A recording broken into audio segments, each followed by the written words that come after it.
Hi, so I thought I'd share my favorite things about homeschooling. Number one, it's like Christmas. Yes, it's a lot of work, but getting to see the look of excitement on your child's face when it's something that they're really interested in or a success that they've earned, it's really worthwhile. I cherish these things and I'm thankful I get to witness them. Number two, having time. When my kids were babies, people would always tell me, enjoy this time, it goes by too fast. And I would get so stressed out. I was always wondering if I was enjoying it enough or feeling guilty when I wasn't. Or sometimes I couldn't even take a nap because I felt obligated to look at my newborn in bliss. So I hear other parents say how fast it is going by and wishing they could have another baby. I don't have that. We have plenty of time, and I love that it's enough. Number three, flexibility. Now, arguably, we don't take advantage of this one in my household as much as most homeschoolers do. A lot of homeschoolers I know will follow their husbands on business trips multiple times a year, usually going on field trips across the country. We don't travel, like, ever. But I do appreciate the flexibility we have. Like if we have a baseball game that doesn't get out until 11 o'clock, well, it's not a big deal because we can sleep in the next morning. And I'm not a morning person. I can't imagine having to not only get up early, but to be responsible before 9 a.m. That's one of the main things that helps me when public school starts to look tempting. Number four, character development. They say you reflect the 5 main people you spend time with. I appreciate that I get to be the main voice in my kids' lives. I guard that carefully. I try to set an example with my words and actions of the kind of grown-up I hope they might turn out to be. And I take time to do the things that I don't really want to do. Like when they're being rude to their sibling, I don't just ignore it. We have conversations about what is expected and why. Number 5, tribe. I grew up moving around and never really having family, so I really appreciate the tribe feeling that we're starting to have.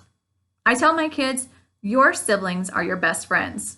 I used to just say that and hope that it was true, but I can see that if you grow up with that idea that family sticks together, it will be true.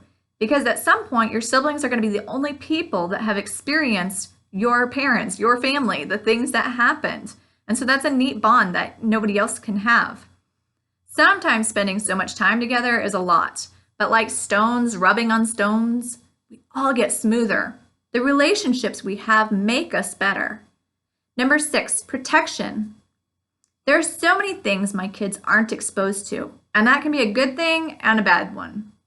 For the large part, I get to decide when to tell them about the things in the world. They've never had to worry about bullying or school shootings. We aren't sick as often. And we have conversations about sex when they're ready. Now, we've had a lot of conversations much earlier than their public school friends. It's kind of surprising to me when one of my friends is struggling to explain something that they think is controversial to their older children. Because thanks to my kids' friends, we've had those talks earlier than I'd originally planned. And we don't make it just one talk.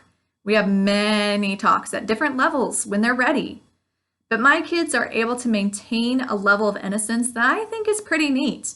Like my son, he's 13 and he still enjoys playing. But the boy down the street, he'd rather just sit home and play video games. And number 7, the level of education.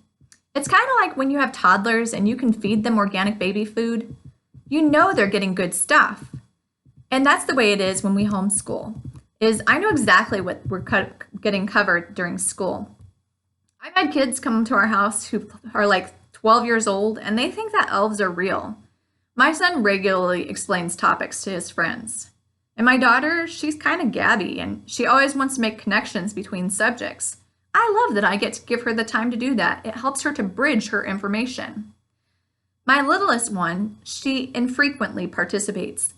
But when she does, she really puts in the effort. Like she can find a number of countries on the map. When she was 4, she listened to the school lesson and asked, "Why don't the aliens have dessert?" It was Indians, but it was so super cool that she could point that out. I've heard that college professors really appreciate homeschoolers because they come to class ready to learn. There's not that messing around that other students do. So those are the things that help keep me motivated when it's getting hard or it's been a bad day. And then I just remind myself to be thankful and remember that it's not a big deal.